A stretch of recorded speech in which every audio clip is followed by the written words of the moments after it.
We have already completed the last session about the sentences. As I have told you that the sentence has three types according to its basic structure.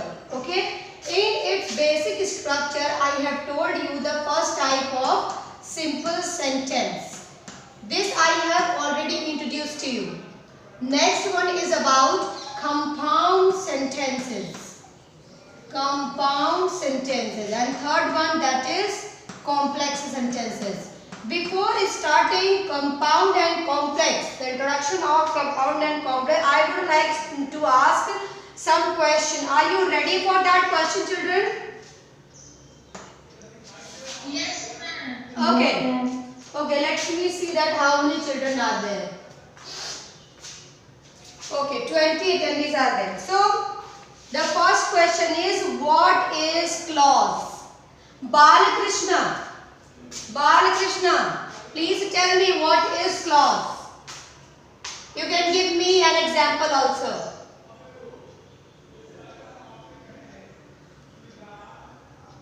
Who would like to tell me? Kindly raise your hand. Ma'am, repeat the question. I am asking, beta, what is clause? Last time I have talked about this clause. C-L-A-U-S-E, clause. बिना clause के आप sentence के structure की study कर ही नहीं सकते हो, इसीलिए मैंने आप लोगों को क्लॉज बताया था. कौन बता रहा है?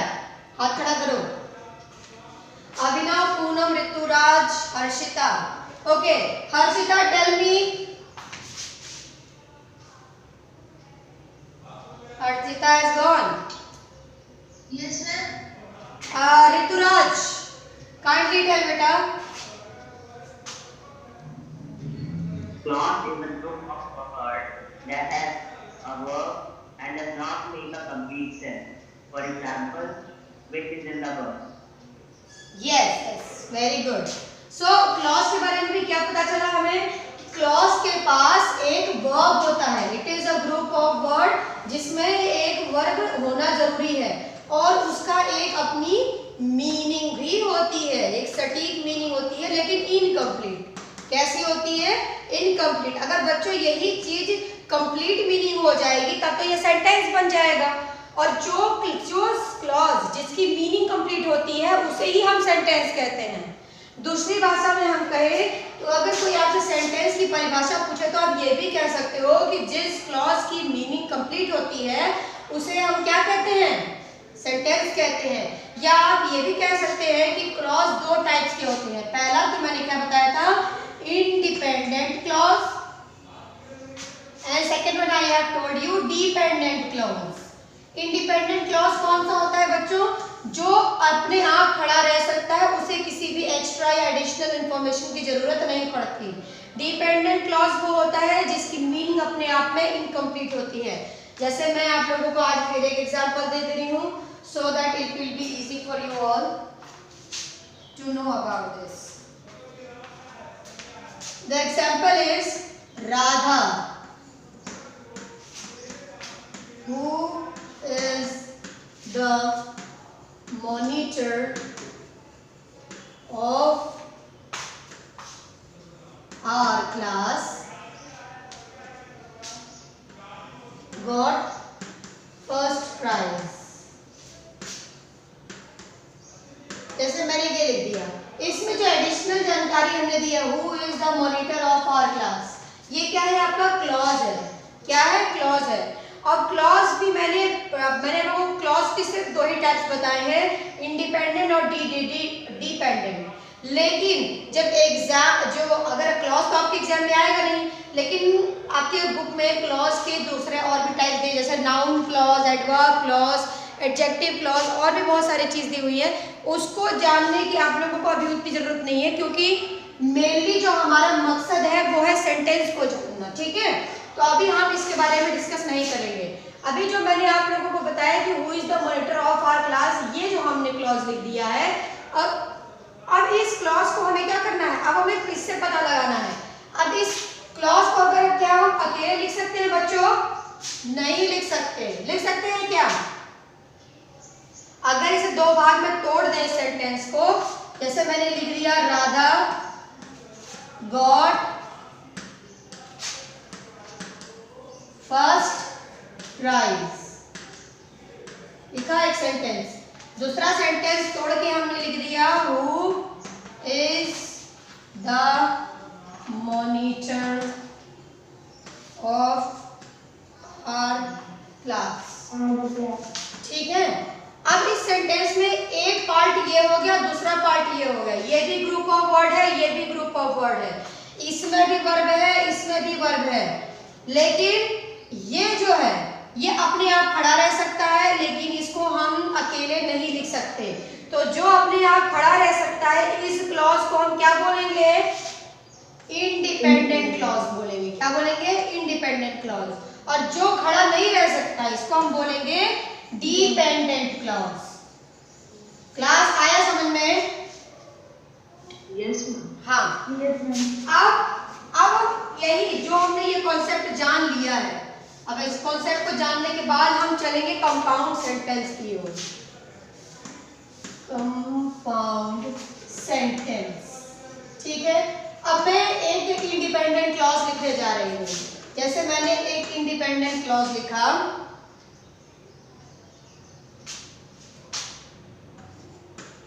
माय फादर इज डॉक्टर, ठीक है। और एक इंडिपेंडेंट क्लॉज लिखा, माय मदर इज, आ लगाना भूल गई हूँ बच्चों, अ टीचर। हमने ये दो इंडिपेंडेंट क्लॉज लिखे। हाँ बेटे कैसे बोलो?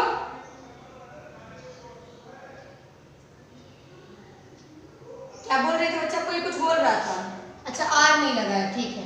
चलो अब देखो, my father is a doctor and my mother is a teacher. मैंने ये दो अलग अलग सेंटेंसेस, दो अलग अलग इंडिपेंडेंट क्लॉजेस लिख लिए हैं।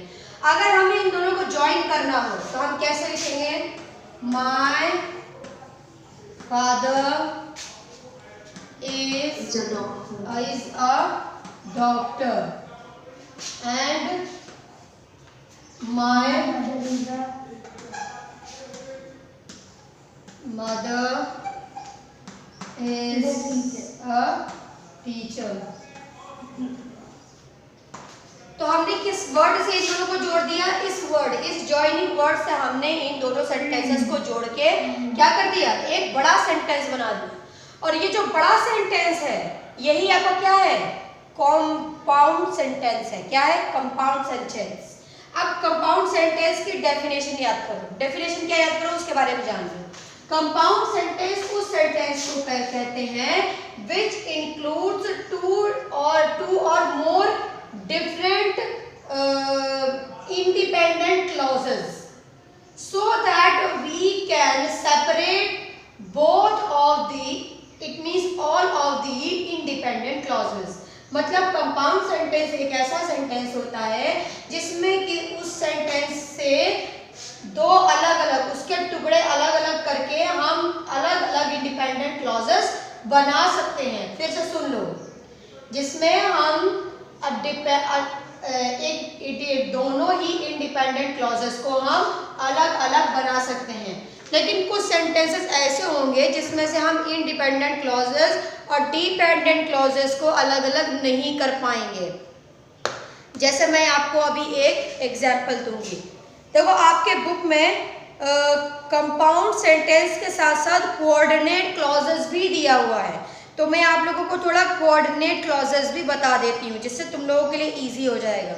जैसे लिखा है ना, a sentence which is made up of two or more principal or main clauses is called a compound sentence. जिसको मैं भी बार बार इंडिपेंडेंट क्लॉज कह रही हूँ, आपके बुक में वही मेन क्लॉज के नाम से दिया हुआ है। किसके नाम से दिया है बच्चों? मेन क्लॉज के नाम से दिया हुआ है या प्रिंसिपल क्लॉज के नाम से दिया हुआ है? फिर से सुन लो, आपके बुक में किसके नाम से दिया हुआ है? प्रिंसिपल क्लॉज के नाम से दिया है। सॉरी, ये वाला प्रिंसिपल, ये वाला नहीं, ये स्कूल वाला प्रिंसिपल। जानते हो ना, दो प्रिंसिपल होते हैं, एक ये PAL वाला और एक PLE वाला। जो PLE वाला होता है वो साइंस में सिद्धांत की जगह यूज होता है, और इस वाले का मतलब मेन होता है। ठीक है, तो जिसको मैं इंडिपेंडेंट क्लॉज कह रही हूँ इतने देर से, उसे ही हम मेन या प्रिंसिपल क्लॉज बोलते हैं। क्या बोलते हैं? मेन या प्रिंसिपल क्लॉज। ऐसे ही आपका कोऑर्डिनेट क्लॉज होता है, उसी तरह आपका सबऑर्डिनेट क्लॉज भी होता है, तो वो अभी हम लोग बाद में पढ़ेंगे। सबऑर्डिनेट क्लॉज तुम्हारा कॉम्प्लेक्स सेंटेंस में आएगा। अभी हम कोऑर्डिनेट क्लॉज के बारे में पढ़ने जा रहे हैं। कोऑर्डिनेट का मतलब ही क्या होता है? कोऑर्डिनेट करना, किसी को हेल्प करना। क्या करना? हेल्प करना। अब इस सेंटेंस को ध्यान से देखिए। My mother is a teacher and my father is a doctor. ये दो अलग अलग मेन प्रिंसिपल क्लॉज थे। ठीक है, हमने दोनों प्रिंसिपल क्लॉज को एक वर्ड एंड से जोड़ दिया। अब इन दोनों को जोड़ देने के बाद ये पूरा एक कंपाउंड सेंटेंस बन गया। अब इसमें से हम दोनों ही प्रिंसिपल क्लॉज को अलग अलग कर सकते हैं। बिल्कुल, तो ये दोनों ही क्लॉज एक दूसरे के क्या हुए? कोऑर्डिनेट क्लॉज हुए। क्या हुए बच्चों? Coordinate clause. समझ में आ रहा है?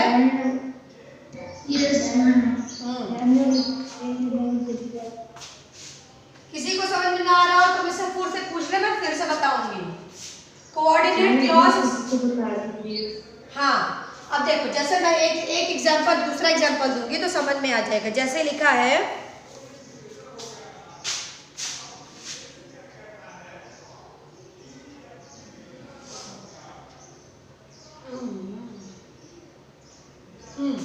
लिखा है आपके बुक में, एक एग्जांपल दिया हुआ है। जैसे मैं लिखती हूँ, Sheena sat in the park and she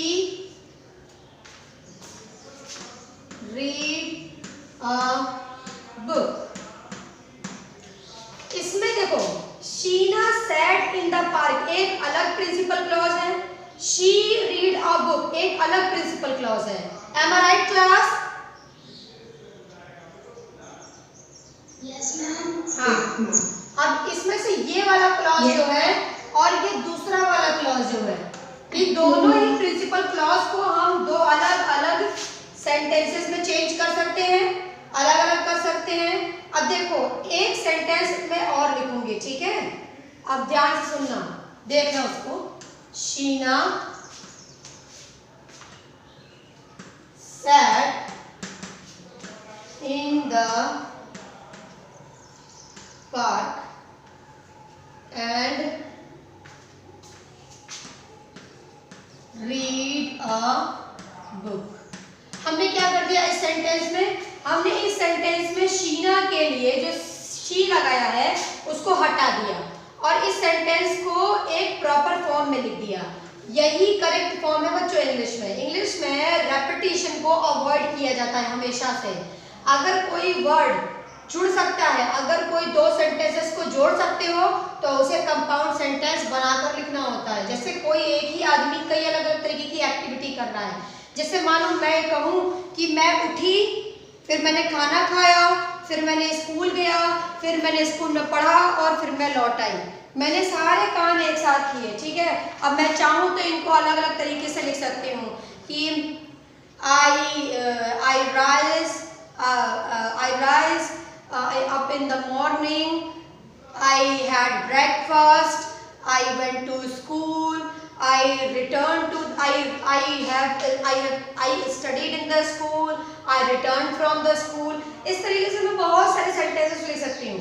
लेकिन अगर मैं इनको कॉमा लगा करके अगर लिखना चाहूँ तो मैं एक कंपाउंड सेंटेंस क्रिएट कर सकती हूँ। ठीक है, बिना एंड का यूज करे भी। फिर भी हम क्या कर सकते हैं कि अगर कंपाउंड सेंटेंस बन भी जाता है तो हम उन सारे सेंटेंसेस को अलग अलग कर सकते हैं। तो वो सभी मिलकर क्या बनाएंगे? सब के सब अलग अलग प्रिंसिपल क्लॉजेस में डिवाइड हो जाएंगे और ऐसे ही सेंटेंस को हम कंपाउंड सेंटेंस कहते हैं। कंपाउंड सेंटेंस जो आपके एग्जाम में आएगा वो कुछ ऐसा है, ऐसा नहीं आएगा। और इस स्थिति में अब आप लोग सोच रहे होंगे कि मैम जो पहला एग्जांपल दी थी जिसमें मैम ने ये लिखा था कि my father is a doctor and my mother is a teacher, उसमें मैम ने माय टीचर माय मदर को हटा क्यों नहीं दिया? क्यों हटाएंगे भाई, दोनों अलग अलग आइडेंटिटी है तो हम उन्हें हटा ही नहीं सकते हैं, ठीक है, ऐसा हम नहीं कर सकते। अब मैं आप लोगों को एक एग्जांपल और देती हूँ, लाइक मैं लिख रही हूँ टीना went to the school and danced well in the function। अब क्लास बताओ क्या इस सेंटेंस में दो डिफरेंट मेन क्लॉजेस हैं? No, ma'am. क्यों? Yes, ma'am. क्यों आप लोगों को अलग अलग सेंटेंस नहीं दिखाई दे रहा है इसमें दो अलग अलग? एक सेंटेंस तो यही हो गया, टीना वेंट टू द स्कूल, फिर एक सेंटेंस हम बना दें she danced well in the function. क्या प्रॉब्लम है? नहीं समझ में आया?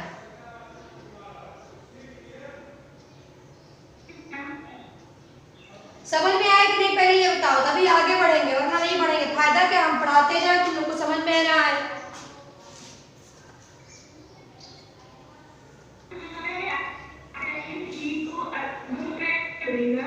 Wait who is asking?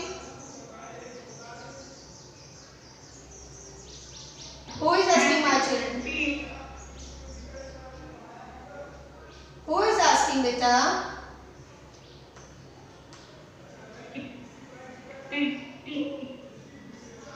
Beta, speak clearly what you are saying.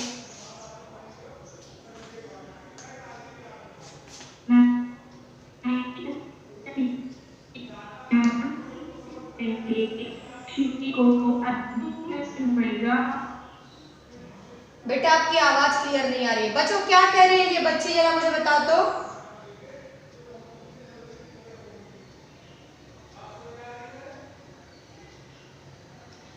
अच्छा, आप लोगों की अगर कोई कंफ्यूजन है तो आप लोग मुझसे व्हाट्सएप क्लास पे आ जाना और मुझे पर्सनल मैसेज भी कर सकते हो, कोई दिक्कत नहीं, मैं आप लोगों को पर्सनल मैसेज का भी जवाब दे दूंगी, ठीक है।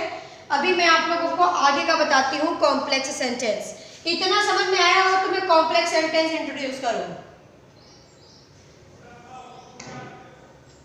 Should I class?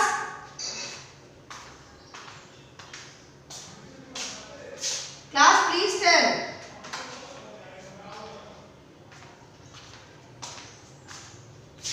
कोई बोल ही नहीं रहा है, सब सो गए हैं क्या?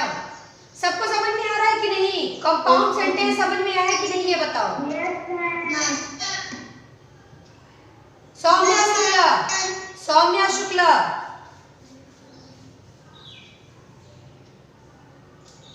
Saumya Shukla, are you listening?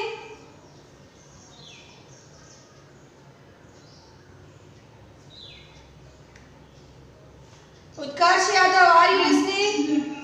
हाँ सौम्या, ये बताओ बेटा कि मैंने अभी आपको कंपाउंड सेंटेंस के बारे में क्या बताया, उसकी पहली प्रॉपर्टी क्या बताई?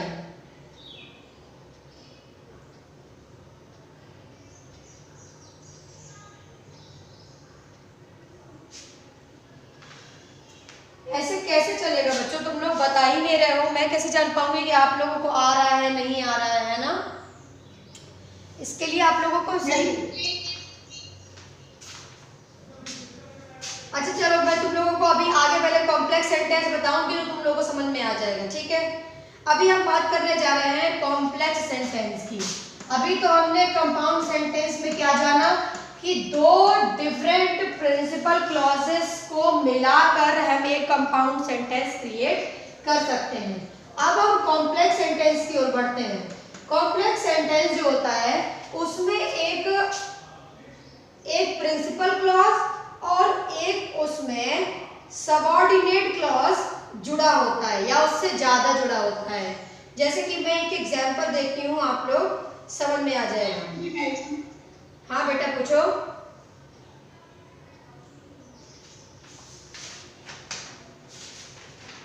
आपके बुक में ज्यादा एग्जांपल्स तो नहीं दिया हुआ है, जो आपकी बुक में एग्जांपल दिया हुआ है उसी एग्जांपल से आप लोगों को बता देती हूँ, ठीक है। जैसे लिखा है Gracie knew that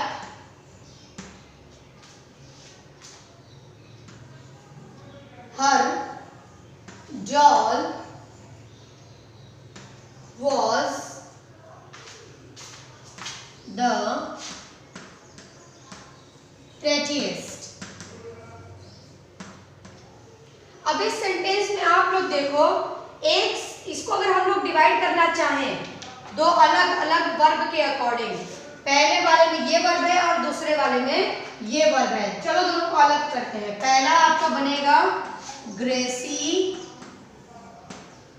KNEW, new, और दूसरा क्या बनेगा आपका, हर डॉल was the prettiest.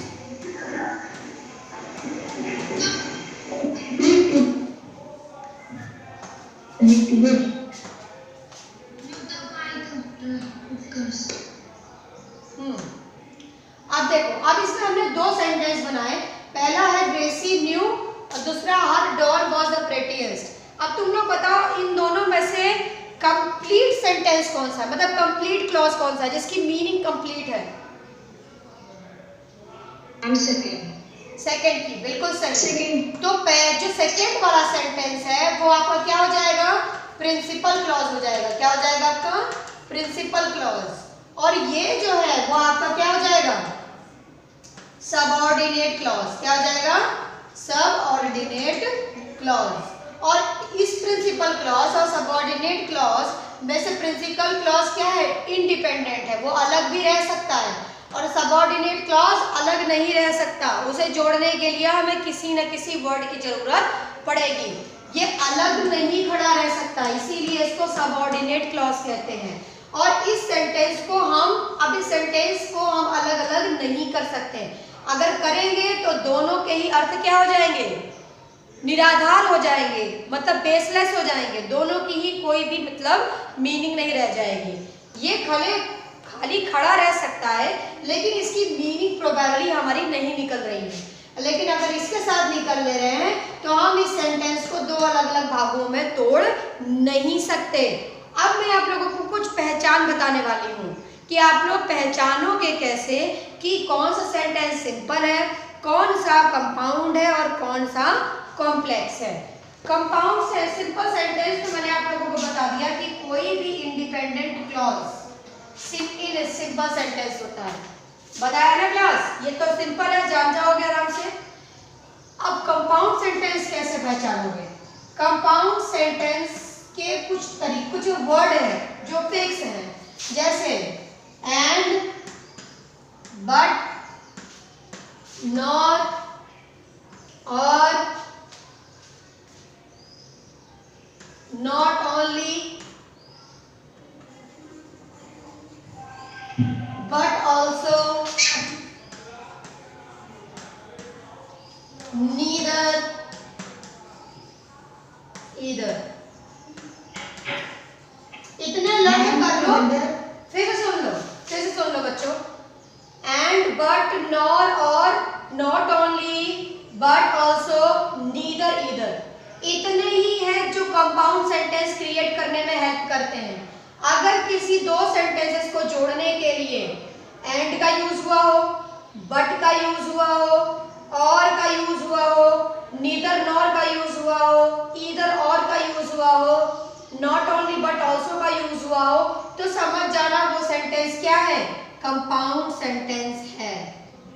आया समझ में? अब कॉम्प्लेक्स सेंटेंस की ओर बढ़ेंगे।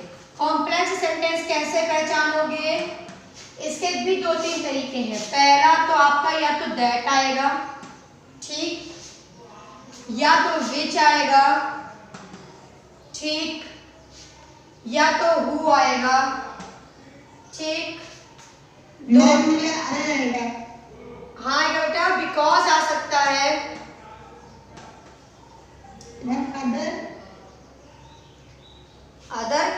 अदर क्यों आएगा बच्चा,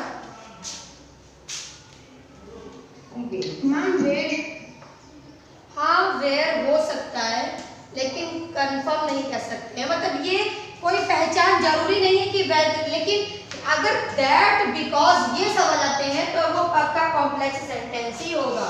अब हम एग्जाम्पल सॉल्व करने वाले हैं, ठीक है। एग्जाम्पल सॉल्व करेंगे तो आप लोग यूं वहाँ यहाँ तक खेल हो जाएगा आपके लिए सॉल्व करना, ठीक है। पहला सेंटेंस है आपका बुक में, read the following sentences and tick the correct option to state their kind, ठीक है। उसके बाद ये चैप्टर फिनिश, आज इस चैप्टर को हम फिनिश कर देंगे।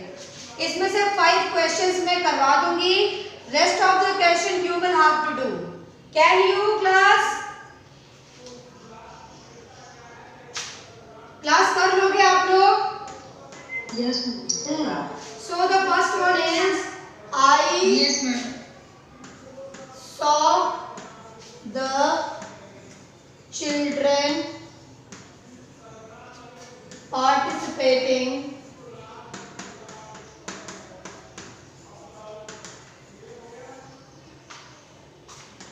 in the quiz। अब बताओ ये सिंपल है, कंपाउंड है या कॉम्प्लेक्स है? I'm simple. I'm simple. I'm simple. क्यों? हम इसको 2 सेंटेंस में डिवाइड नहीं कर सकते क्या?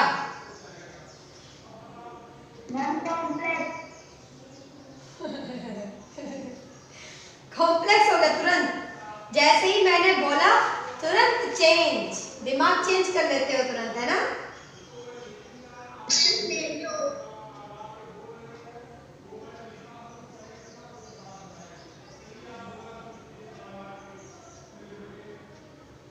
कोई कौन बताएगा मुझे एकदम क्लियर आंसर?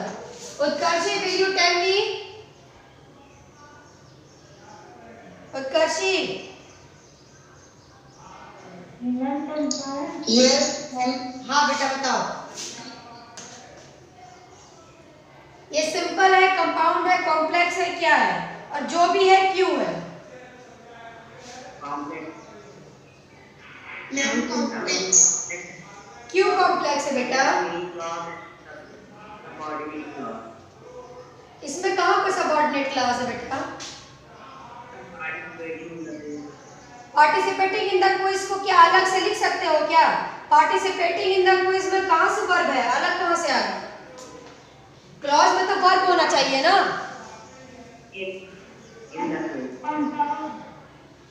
कंपाउंड है, कंपाउंड में तो मैंने पहले ही बता दिया है कि एंड बट नीदर नॉर ये सब जुड़ा होगा तभी लिखेंगे। अब बताओ तुम लोग।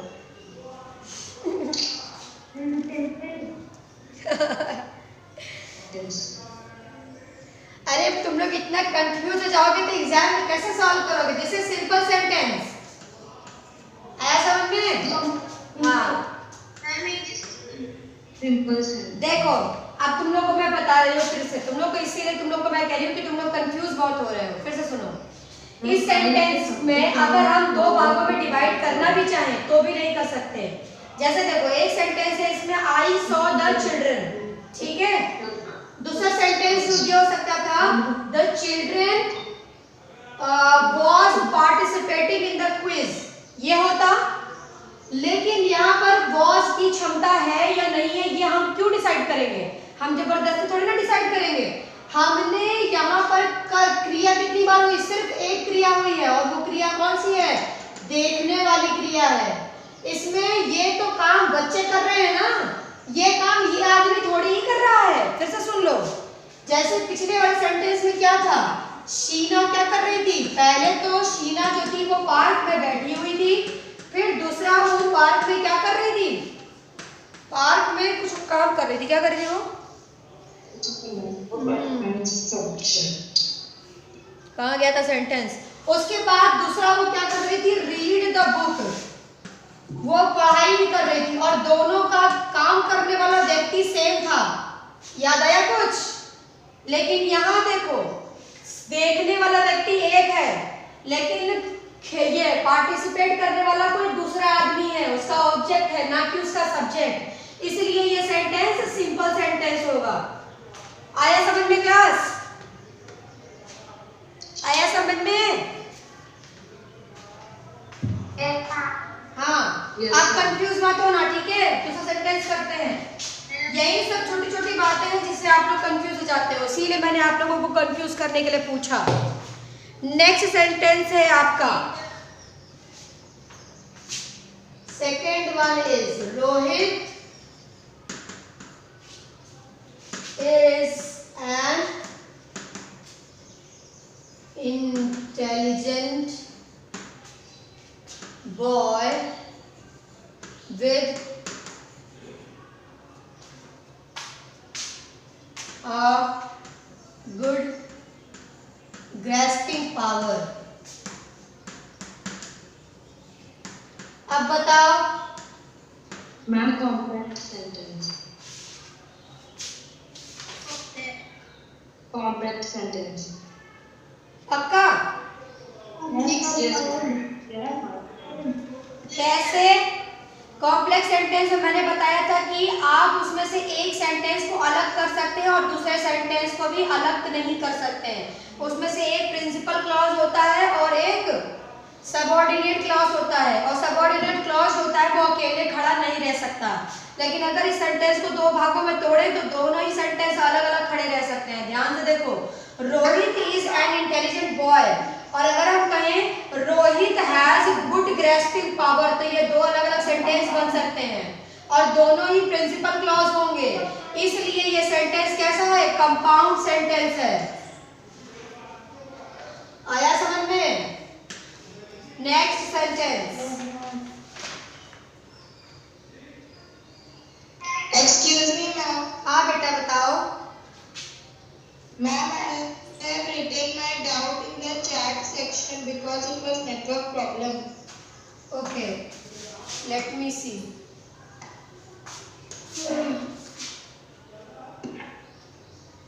Ma'am, I have a doubt that you wrote the sentence Tina went to school and danced well. In this we have to wait children. We have to assume she before danced on breaking the sentence. Yes, correct. उत्कर्षी correct. You are saying correct. Like इसमें टीना जो है वो same subject है for going to the school and for dancing well. Okay, that's why because of the same subject we can divide separate both of the sentences with the same subject. With the same subject. That's why this sentence is compound sentence. Any doubt, Utkarshi now? No, ma'am. Okay. Thank you. Okay, beta.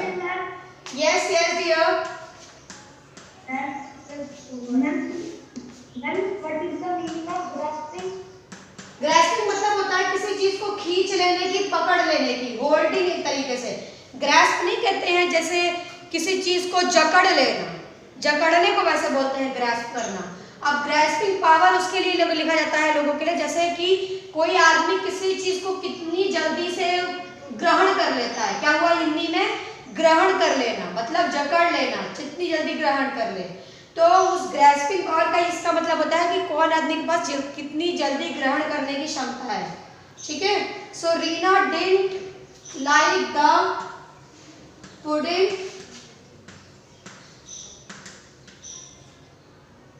but she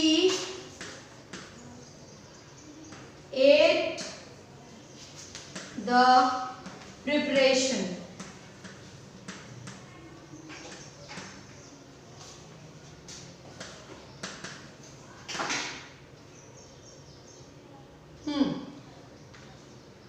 अब देखो इसमें दो sentence हैं और दोनों को हम अलग अलग कर सकते हैं कि नहीं? Yes, ma'am, कर सकते हैं। बिल्कुल। और तुम लोग को ये भी दिख रहा है कि इसमें एक कंजक्शन जुड़ा हुआ है और यही कंजक्शन क्या करेगा? कंपाउंड सेंटेंस का इंडिकेशन बन जाएगा। So the sentence is compound sentence. Okay class, rest of the question, 2 of the question I will send you right now and rest of the question you will do yourself. In WhatsApp class I will send you the answers of these questions. So please try to solve it yourself and I will tell you the explanation also in WhatsApp class. So be ready in the WhatsApp class for that also. Okay, I will give you some more questions to solve in your fair copy. Okay, in the WhatsApp class. So kindly come on WhatsApp class to get more and more information on the base of this chapter. Okay, class, thank you everyone. Thank you, ma'am. Thank you.